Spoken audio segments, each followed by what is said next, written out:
We're ready now to start the fourth quarter. Second down and 13 for the Jets. Here comes Freeman McNeil. Blockers in front. And McNeil gets down close to the 12-yard line. Gain of about 3. David Wyman, number 92, the middle backer for Seattle, ran him out of bounds. Jets are pretty much in a position here being down 20-3, where this is 4-down area. As we look at the third quarter stats, the most impressive thing, Jeff Kemp was 6 for 8 in that third quarter for the Seahawks, 69 yards and 2 touchdowns. And of course, the big turnover by the Jets really helped the Seahawks. Game turned quickly, and really a fumbled kickoff return sent the Seahawks on their way as O'Brien throws on the run, and its receiver, tight end, loses it. Chris Dressel, the intended receiver. David Wyman there to hit him. Now let's go back to NFL Live for another update. Here's Bob Costas. Bob? Don, Steve Young will drop back at Candlestick Park. He's got time, and he's got the man, Jerry Rice. You know he's gone after making the reception 70 yards. Second touchdown of the day, his third of the Young season. And the Niners at home in a battle of 0-1 teams, leading the Chargers 24-14. Back to Seattle,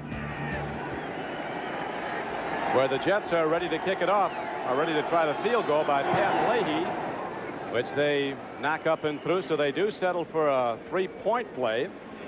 But they need far more, and Leahy will be kicking it off when we come back, as the Seahawks now hold a 20-6 lead with 14:31 to play in the game. By Castrol, engineered for today's smaller cars. By Michelin, because so much is riding on your tires. And by Old Milwaukee and Old Milwaukee Light. It doesn't get any better than this.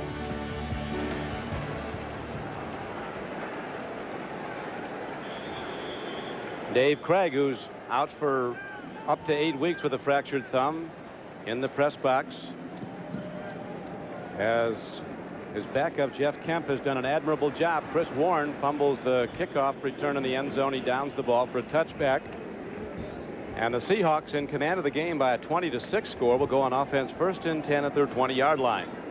I'll tell you what, this week in Seattle, Jeff Kemp got very little good press, and he has performed very, very well in a game where the running game has not worked particularly well, and Jeff Kemp has had to throw the ball. He has certainly responded. I'm sure above and beyond Chuck Knox's expectations.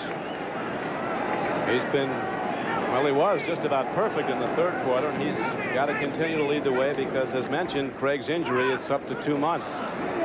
Another throw downfield. It's up for grabs. Stargell wrestles for the ball. So does the receiver. And it looks like Brian Blaze was the guy who came down with it. A 19-yard gain. Oh, he went up after that one. This Brian Blaze is an extraordinary player. Last week, at his best game as a pro, was named interim captain while Dave Craig is gone. They both catch it. It goes to the receiver. Blades talked the rest of the receivers on the Seahawks staying out late every day after practice, throwing the ball, catching it with Jeff Kemp. It certainly worked.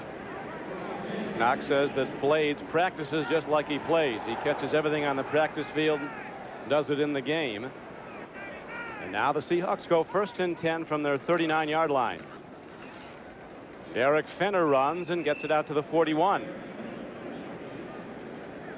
Blades with one glove on and one glove off. Yeah, I noticed that, and I asked him the other day when we were talking to him, why the one glove? And he said, well, it's just something I started this week. He says, I give it away as we come out on the field to some youngster. I write on it, God bless Brian Blades, and he says, I'm on my 6th glove. Just a little piece of memorabilia for some fan in the stands. There it is. See, he's got number 6 on there. He even keeps track of them. 50 years from now, that'll sell for $50,000. Easily. Mickey Mantle's jersey went for 72. Expect Mickey to be in it. Here's a throw to John L. Williams. Screenplay, and he is a load, Big John, when he gets the open lane, and he takes it inside the Jet 45-yard line to the 43. Well, with the number of plays the Jets had to be on the field in the third quarter after that 16-yard game, pretty much got this Jet defense worn out a little bit here. Throwback screen. Look at the protection. And frankly, I'm surprised he didn't get more yardage than this. 66. Heck out in front. Hasty is able to get around there and assist along with Kyle Clifton on the stop, but nice pickup. Seahawks now firmly in control of this football game, Don. They erupted in a span of less than 3.5 minutes in the third quarter, breaking open a 3-3 game. They took a 20-3 lead. Now it's 20-6 for Seattle as Benner fights for yards on first down. And the ground chuck offense that Knox is such a proponent of kicks in just to run the clock with a substantial lead. As we take another look at the scoreboard on the ITT 10-minute ticker. 49ers have come from behind against San Diego. Could be a coaching change there. The offensive coordinator, Ted Tollner, went last Monday. Dan Henning under the gun. That's a shame, too, because that's a talented football team, San Diego. Working with a new quarterback, John Freeze. Yeah, they got a lot of personnel. Here's an out ball is caught, but Brian Washington is right there. They get the receiver, Travis McNeil, who caught his first touchdown pass ever in the NFL earlier today. About the only thing the Seahawks have to be from here on out is just careful. Jeff Kemp can't be careless. Take the receiver when he's there. If not, throw it out of bounds. Bird is right in his face. He's taking a chance here. The defensive back, Washington, was right next to Travis with McNeil when that catch was made.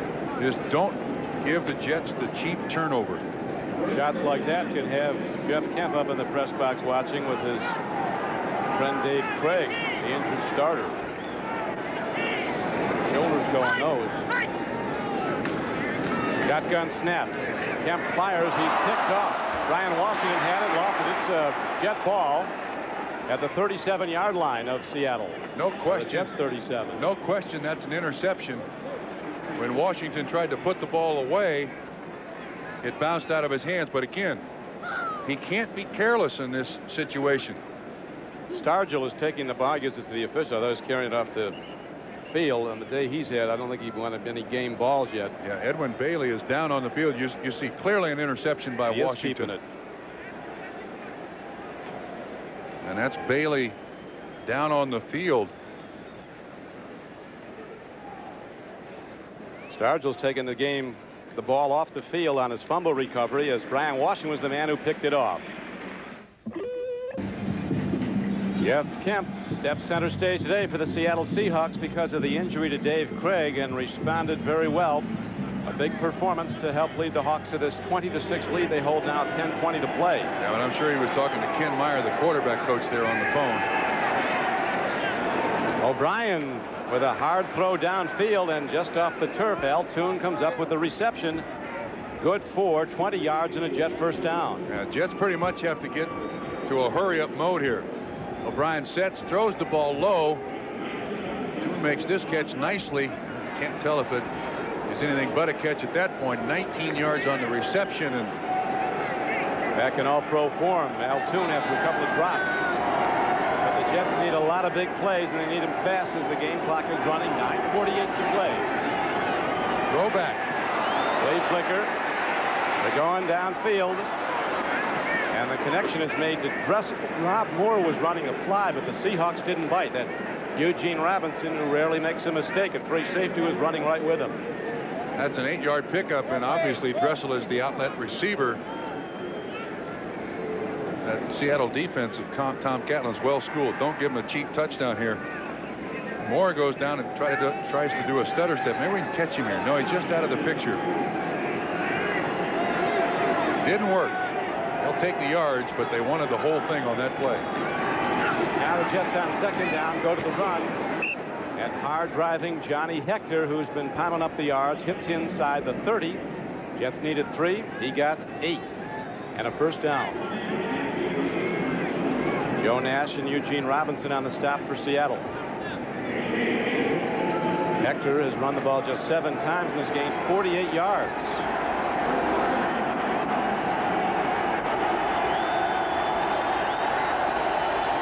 Crowd starts up. O'Brien back to Hector, and a penalty marker comes in. Interesting choice here. Holding Jets. trailing 20-6. Obviously, they're trying to set up something with the play action. But with 8:26 left, Bruce has got his list of plays there. Number 66, offense, still first down. 66 is Dave Cadigan, the offensive left guard. But now it's going to be 1st and 20. That's the Jets' 8th penalty of the day.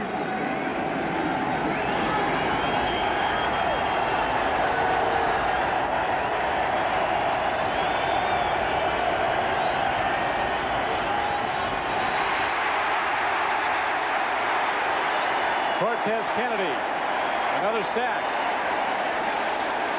You know, there's a new rule in the NFL that if one guy grabs a hold of the quarterback, they're not going to call that in the grasp. Maybe for big, tough guys like Cortez Kennedy, the rules are different. I mean, Haggerty says there's no way he's getting away from this guy. That's a sack. Dave Cadigan couldn't hold him out. Nobody else has been able this season either. Well, for as big as Kennedy is, he is very nimble. Again, he ran around Cadigan. 66 had trouble with Kennedy all day long. Whoops. Criswell breaks out of the stance. Another flag against the Jets. It's going to be 2nd and a fortnight here. So now the Jets come a cropper, and it doesn't get any easier. They have to go home to play the Bills next Sunday. Ball start, number 96. And Buffalo has scored 87 points in winning its first 2 games. Ran up 52 points in outscoring the Steelers today. You would have to bring that up, wouldn't you? The Bills also give up a lot of points.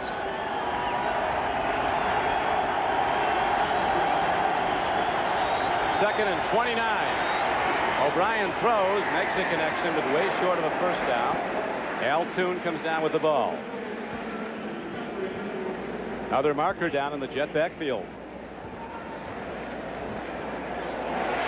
Holding Jets. Well, this is a drive that trailing 20-6, 7:32 to go in the game. They just as soon forget. This game turned on one play after the Seahawks kicked a field goal in the 3rd quarter to go up 6-3. The ensuing kickoff was taken by Don Boyd Odegaard. Holding 69 offense. Odegaard was stuck hard, lost the ball. The Seahawks were quickly in the end zone with a touchdown. Then they kicked off again, stopped the Jets. A punt was returned 20 yards by Chris Warren. Soon after they were in again. 3 possessions, 3 scores in the 3rd quarter. And in the space of 3.5 minutes, this game went from a tie ball game to a game dominated by Seattle. 2nd and 42.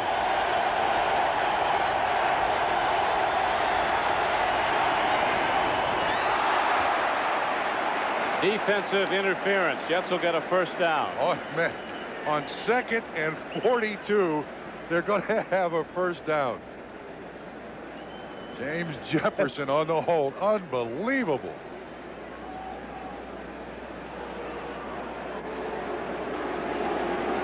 We're going to have a slight delay here while the chain markers walk all the way back to the down marker. He's got 42 yards to go. Defensive holding, number 29, first down. How about that? I'm not sure they could have picked up a first down in any other fashion. See if we can pick it up. Toon releases. There's one hold. It's the holding on. Yeah, it's the defensive back on Toon. First down, Jets.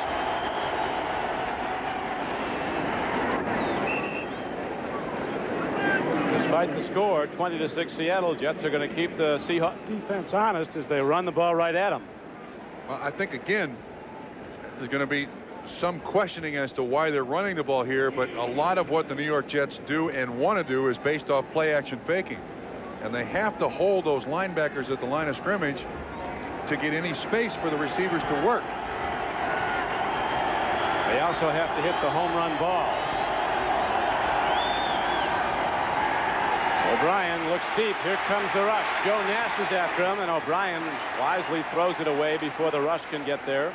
Rufus Porter was coming hard from an outside linebacker spot. Yeah, that's the other problem the Jets have.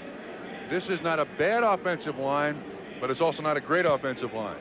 And I don't think the Jets offensive coaches feel confident that they can have Ken O'Brien stand back there and the line protect him without some play action passing, without the threat of the run. It's just not good enough yet.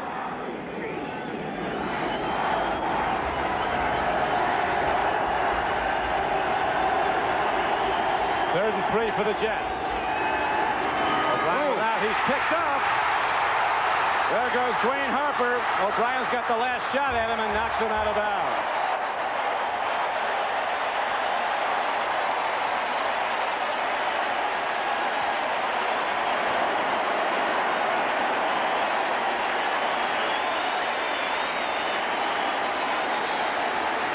Receiver was not open. Burkett was the intended receiver. Ends up being a 41-yard return. O'Brien's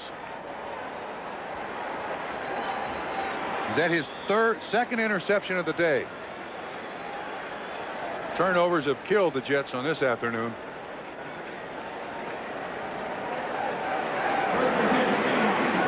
That fumbled kickoff was the knockout punch that Seattle put on.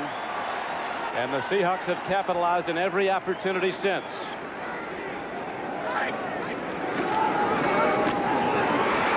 John Williams takes it inside the 5-yard line. That is a very soft and fatigued defense the Seahawks are now facing. Very soft, very fatigued. It was really not on the field that much early in the game as the Jets dominated time of possession. There's Pete Carroll, the defensive coordinator. You can see the Seahawks offensive linemen, 1, standing them up, 2, pushing them off the ball. And I think Pete Carroll knows it. Everybody in that Seattle huddle, as Pete Carroll has sent in the defensive signal, has the same thought. They all want the ball. Somebody's going in here in a moment with 5.5 minutes to go. Here's John L. Williams. He's in, but there's a marker down.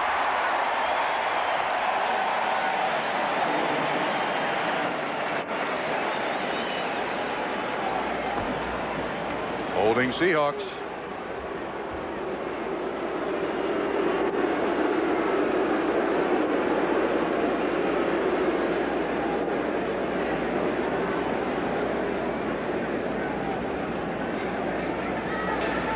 Holding 74, offense, still second down.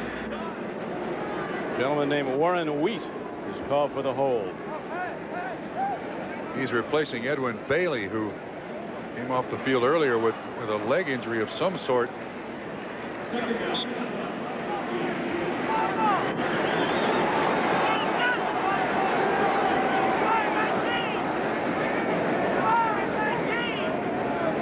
throw it here, even with the formation. Yep, there you go. Williams on the draw play takes it inside the 15-yard line and down to the 13. Yeah, Chuck Knox has certainly been around the league a long time, and so is John Becker, the offensive coordinator for the Seahawks. And right now they have in Jeff Kemp a very, very solid performance at quarterback.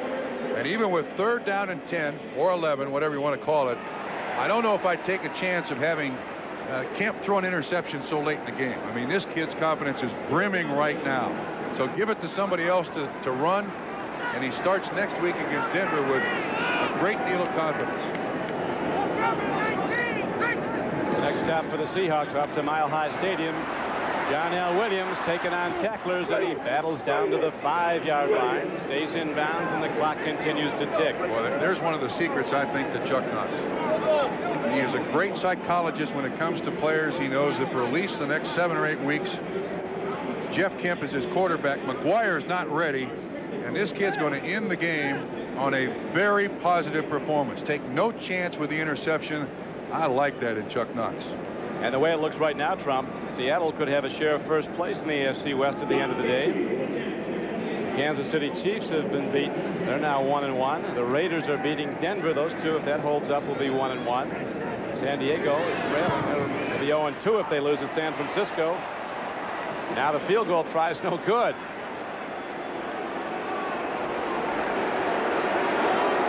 So the Jets will take it over when we come back. This is Don Criqui with Bob Trumpy. Seattle, Washington, the Kingdome, where the Seahawks are in command of the Jets 20-6.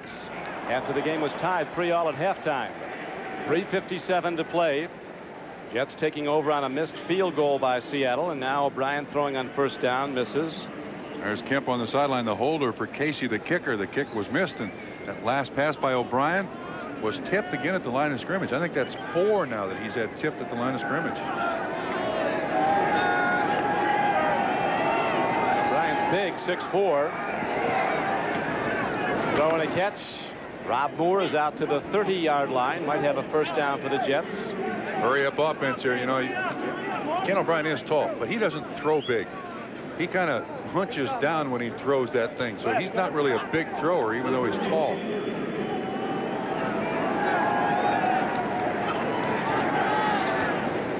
Another throw to Rob Moore. Another gain of 10 yards. Seattle will give that play up all day long, leading by 14 with 3:23 to play, and the ball on the Jets side of the field. There's nothing deep for the Jets. Seattle in a too deep zone. Yep, they're now playing a prevent mode.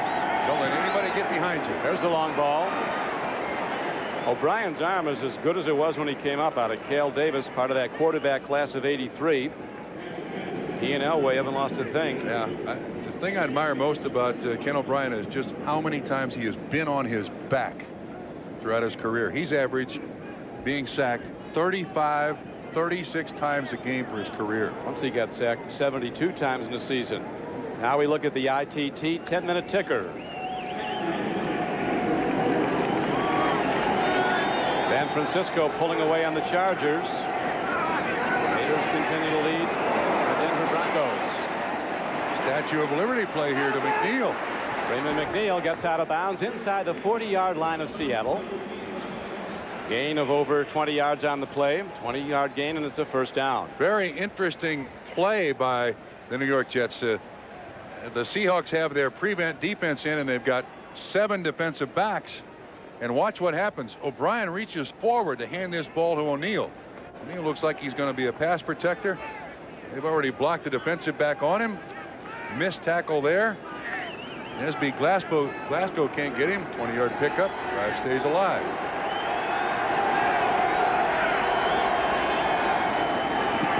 Rufus Porter. 97, third sack of O'Brien. Cortez Kennedy hit the other 2. O'Brien getting up very, very slow. But he rolled up right on the back of his leg. Goodness. O'Brien is trying to gut it out here. Troy Taylor is coming in the game. O'Brien comes out of the game, and Troy Taylor, no time to warm up, has to throw on his first play in. But thinking the better of it, he decides to run, and the all-time total offense leader from Cal Berkeley, Troy Taylor, gets ahead for yardage out down to the 39-yard line. Brings up third down and 11.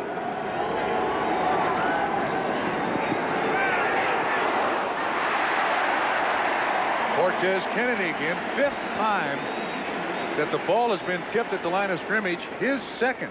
I wonder if he plays tennis, he'd be tough at the net. Excellent point.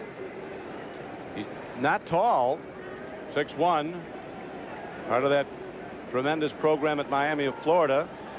Cortez Kennedy, he was the 3rd player picked in the draft last year. Jeff George went 1 to the Colts. Blair Thomas went 2 to the Jets, and then Cortez Kennedy to Seattle. Taylor having trouble with his shoulder pads here, along with the scoreboard. Jets having trouble with Taylor, as everybody's gonna. This guy is a dominator. There's a throw, another pickoff by Dwayne Harper. He has 2.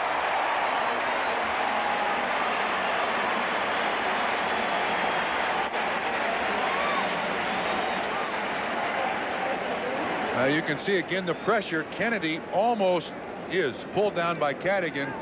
Receiver not open at all. Moore was out there. There were 2 people covering Moore. Taylor still throws it. So the bottom has kind of dropped out. Last year, Harper had 3 interceptions, already had 2 today. So The building blocks continue for the New York Jets. Young teams have difficulty winning on the road. This is a young team. They played like a young team. Played very well for a while. And the game turned in a split second on a fumbled kickoff return.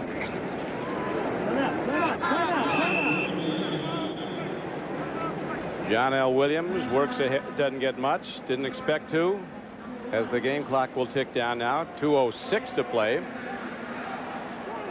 As Ken O'Brien is checked out on the sideline, we'll go to New York for an update. Here's Bob. All right, Don, here in New York. Stefan Edberg. Oh, that's a shutout.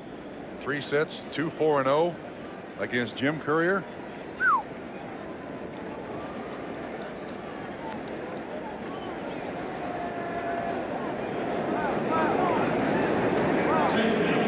Jeff Kemp having a big day and called on to start for injured Dave Craig.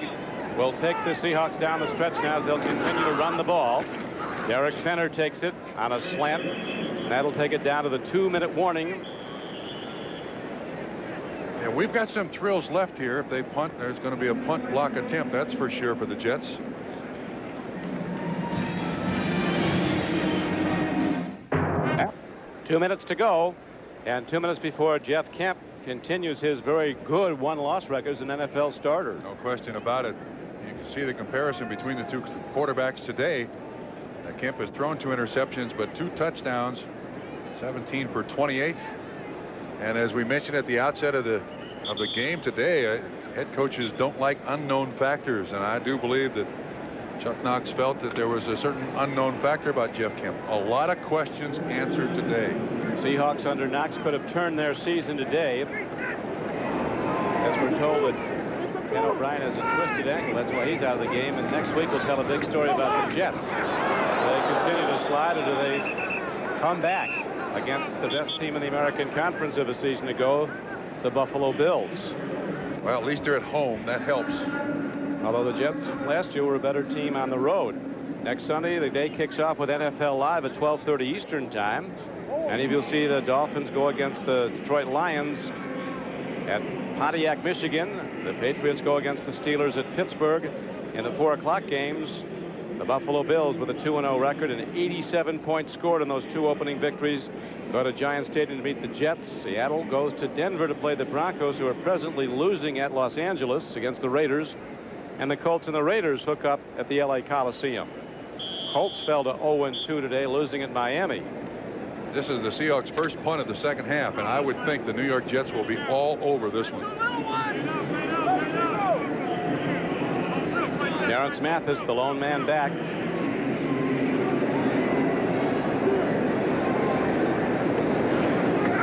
Big rush. Donnelly steps in and hits it high. Mathis will fair catch the ball at his 42-yard line. And there the Jets take over, trying once more to get something in the end zone. Best they can do today is put up 2 field goals by Pat Leahy. Taylor comes back in the ballgame. Apparently the ankle sprain by Ken O'Brien is severe enough that they don't want to take any more chances with him.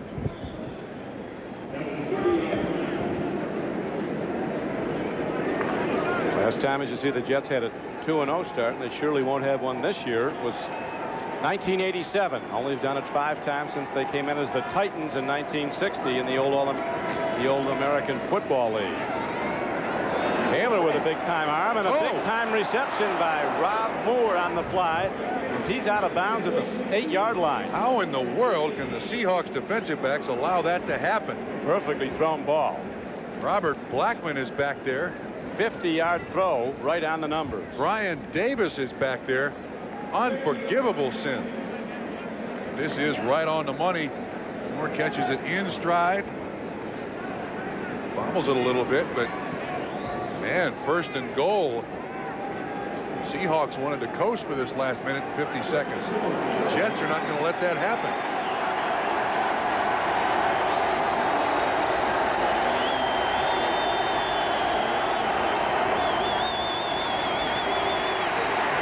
Taylor on the run.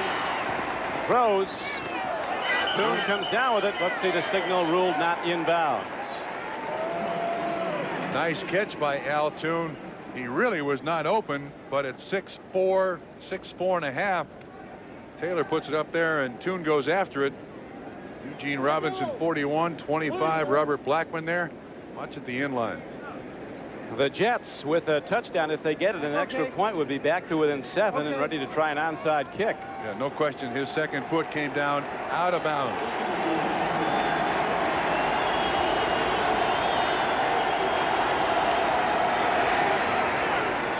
That didn't work. Design play, quarterback draw. That didn't work. Troy Taylor in his second year out of Cal Berkeley, a 4th-round draft choice a year ago. Now the Jets call a timeout with 1:20 to play.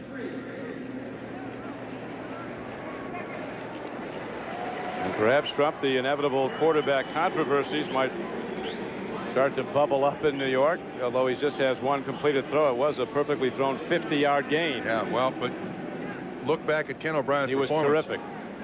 Till they gave him no time. Yeah, and also there were at least 3 catches or 3 passes that I thought were catchable that were just clearly dropped.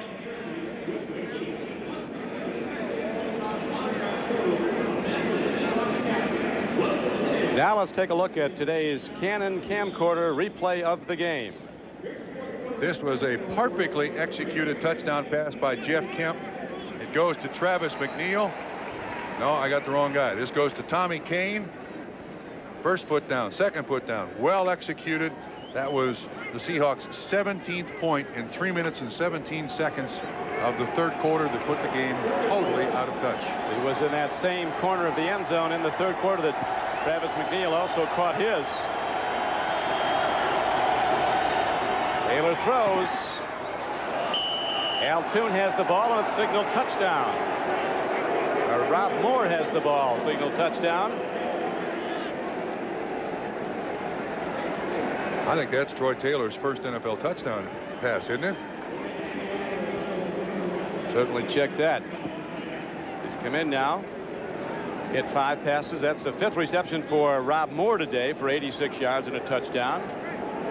Let's see if I can find out about Taylor. Oh, he threw a touchdown against Indianapolis last year. So his second. 1:14 to play. And the Jets have time for an onside kick. Here's the replay. And 1:14 to go. This play is being reviewed. Let's see what we can get from another look here from the end zone. Pass is low.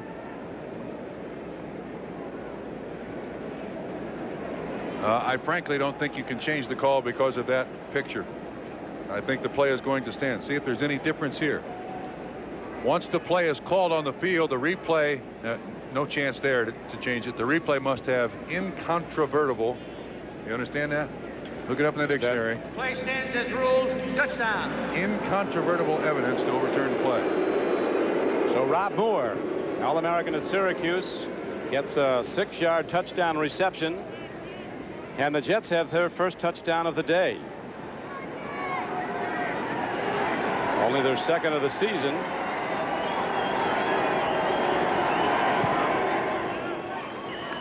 Extra point by Leahy is up and good. Well, onside kick coming. You called it, Don. Anything can happen on this onside kick, too. You never can tell.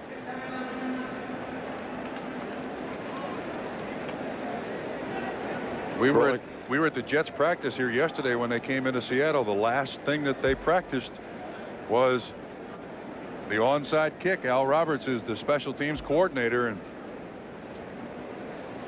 one thing you got to make sure is Al Roberts right there. Chuck Knox knows what's coming. He'll put his hands team out there. Those are the 11 guys he thinks were the best hands on the team. Leahy's good at this too. A former All-American soccer player at St. Louis University, now in his 18th year with the Jets. And they like to do it on this artificial turf. You get a truer bounce as they hit the ball to an angle to a side. And really, they try to get a fleet man coming down and take the ball in like the second hop. Right. Key here is the ball has got to hit the ground. If you kick it up in the air, Seattle can fair catch the thing. So the ball has got to hit the ground. Leahy looks both ways. Doesn't want to give away which way the kick is going.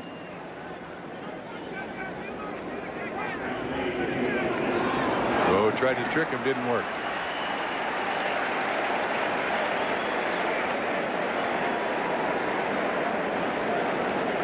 Might have tricked the Jets. End result was futility. He goes up to say, well, the ball's not exactly the way I want it, and then gives it just a little heel kick.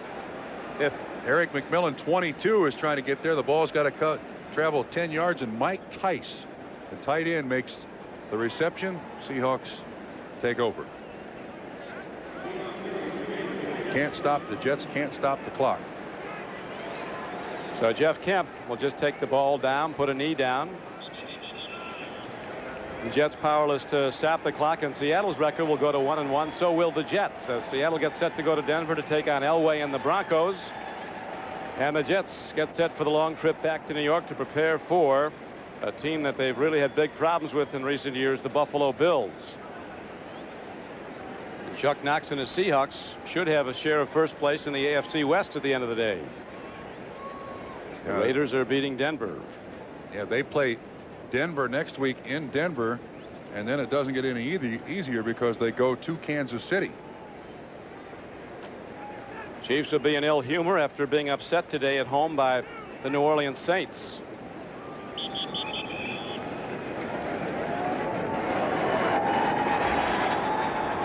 So that will do it. Coach Knox saw his team struggle throughout the first half, unable to put up any points, and finally on the final play of the half, a field goal tied at 3-all, and then with Jeff Kemp pulling the trigger and some terrific special teams play by the Seahawks capitalized on every opportunity, and the Jets presented them with many in the second half. So Kemp, a winning pitcher in his first start for injured Dave Craig, and the Seahawks a 20-6 winner. 20-13 winner with the late touchdown pass by Troy Taylor. Both teams go to 1-1 on the year. Now for Bob Trumpy, this is Don Crickey. Glad you could be with us in Seattle as we go to NFL Live in New York, and Bob Costas. Bob? Okay, Bob Costas back with Will and OJ. We welcome those of you who just watched Seattle defeat the Jets, and we'll take you quickly through the scores and get some comments in the time that remains between now and 7 o'clock Eastern time. The 49ers are about to win their first of the year at Candlestick. San Diego hung with them for a while, but the Niners have pulled away 31-14 late in the fourth quarter. Steve Young has thrown 3 touchdown passes. 2 of them have gone to Jerry Rice, including a 70-yarder. Rice has better than 80 career touchdown receptions. He's only beginning his 7th year in the league. Steve Largent, who played a decade and a half, holds the career record for touchdown receptions. Not total touchdowns, but touchdowns receiving at an even 100, and it's pretty clear that if Rice stays healthy, he's going to blow on by him. Denver and the Raiders, this one has about a minute remaining. Denver is driving. They're deep in Raider territory as I glance over at the game, but they don't have enough time unless they could somehow recover an onside kick. The Raiders have the lead at 16-6. Of significance for L.A., Roger Craig, in that very thin, injury-depleted backfield for Los Angeles, has carried 27 times for 99 yards. So a good day